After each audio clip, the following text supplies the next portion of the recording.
Question loneliness or peace after a toxic relationship. The psychological benefits of being single. Let me confess something to you. When some people say I'm alone, they've actually never felt more at peace in their lives. Society has always taught us this. Being alone means something is missing. Being single means you just haven't found the right person yet. But what if the truth is the exact opposite? What if, for some people, loneliness is the first moment in their lives they can actually breathe? In this video, I'm going to talk about a sentence that keeps showing up again and again in the hundreds of comments on one of my videos. I'm so much more at peace when I'm alone. I'll explore, with science and real stories, whether this is just a defense mechanism or an actual psychological truth. If you've ever felt an unexpected sense of peace after leaving a relationship, or if you've experienced the exact opposite, this video is for you. Stay until the end, because the answer is far more complicated than you'd think. 1. The lie society taught us. Ever since we were children, we've been told the same story. A happy ending means being with someone. A person who's alone is either someone who hasn't found the right one yet, or someone who did something wrong. Movies, TV shows, fairy tales, always the same message. You're the one who's incomplete, and you need someone else to complete you. But as I read through the comments on my channel, I came across a very different reality. One of our viewers wrote, "The first week after I ended my 3-year relationship, I fell apart. But by the second month, I had never felt lighter in my life. It was like a weight had been lifted off me." This sentence kept repeating in different forms, over and over in the comments. "I found peace. I can breathe now. I don't have to answer to anyone anymore. I got to know myself again." So were these people wrong to feel this way? Or is the story society taught us the one that's incomplete? 2. What happens in our brain? After a toxic relationship, let's get into the scientific side of this, because this feeling isn't a coincidence. In a toxic relationship, our brain lives in a constant state of perceived threat. Psychologists call this hypervigilance, a state of being permanently on alert, adjusting your own behavior based on your partner's mood, thinking 1,000 times before saying anything, constantly trying to predict the next argument. This condition causes cortisol, our stress hormone, to stay chronically elevated in our body. In other words, a person in a toxic relationship is essentially living under chronic stress. So what happens when the relationship ends? The brain exits that constant state of threat. Cortisol levels start to drop, and the person realizes, through its sudden absence, that a tension they hadn't even noticed for months had actually been there the whole time. What we call peace is, most of the time, exactly this: the ending of a threat. Someone wrote something very striking in a comment. "While I was in the relationship, I constantly felt like something was about to go wrong.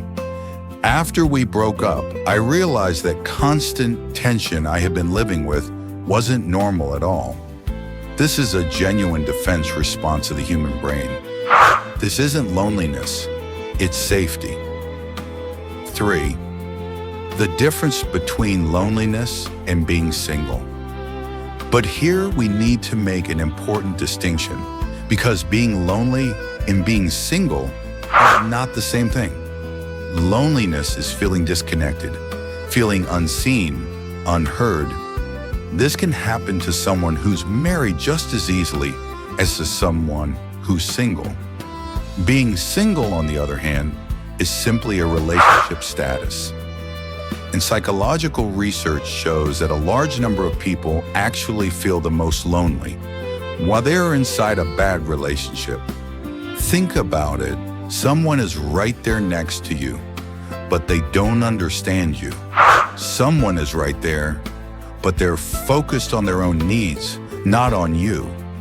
Someone is right there, but you get shut down every time you speak. That is real loneliness.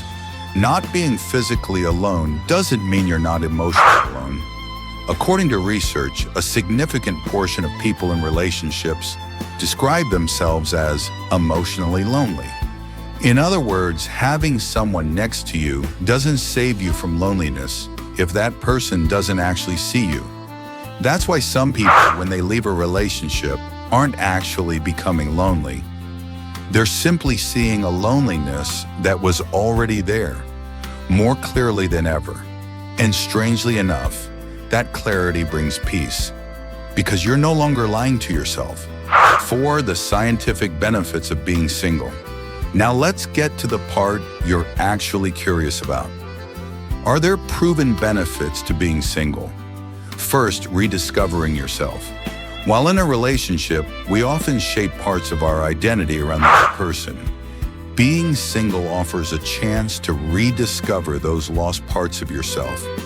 A process of rediscovering what you love, what you want, who you actually are.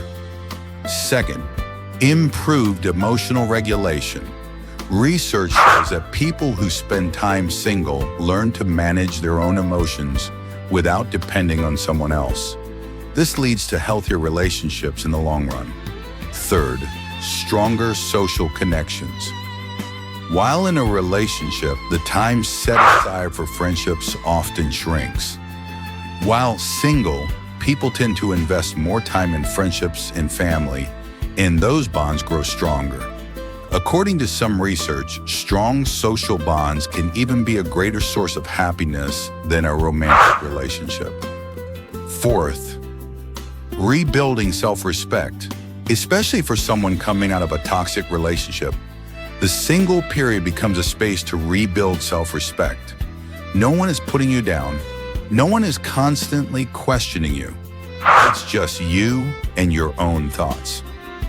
One of our viewers wrote, "I've been single for 2 years, and I've never known myself this well in my entire life. If I enter a relationship now, I'll enter it without losing myself." This sentence shows that being single isn't necessarily a deficiency. It can be a period of preparation. 5. But is this true for everyone? Let's be honest though, this doesn't work the same way for everyone. For some people, loneliness truly is a painful void.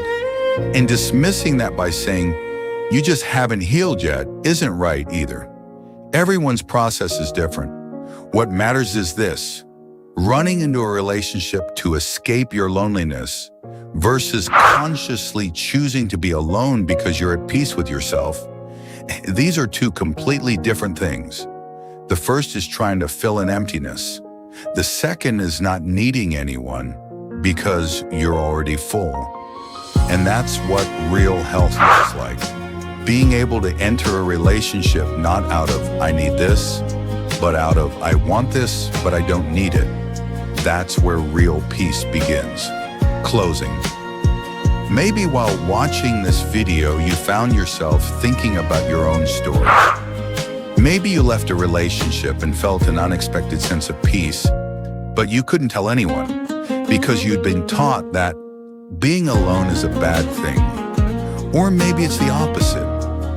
You're alone, and that emptiness is eating you alive. Both are valid. Both are your truth. But know this, sometimes the greatest healing is the moment you realize you can stand on your own without needing anyone. And that's not loneliness, that's strength. Now I want to ask you, after a relationship, did you find peace in being alone? Or did you feel emptiness? Share it in the comments. Your answer might just help someone else watching this understand their own process. See you in the next video. Take care of yourself. We love you. You are not alone.